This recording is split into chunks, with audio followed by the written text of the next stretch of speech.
QBTS stock Thursday. Is it a buy or not? Watch this 1-minute video till the end to find out. I'm looking and observing D-Wave Quantum stock.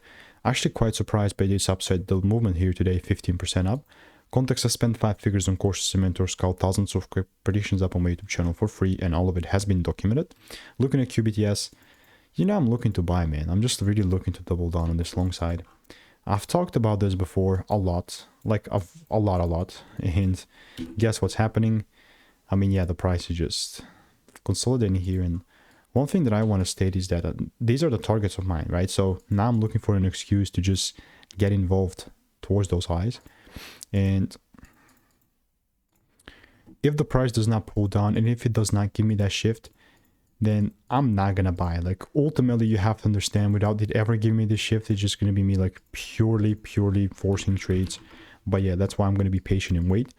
If you want to make more money trading in a very simple yielding way, you can just click the first link in the description. That's a free newsletter, and I'll see you in the next one.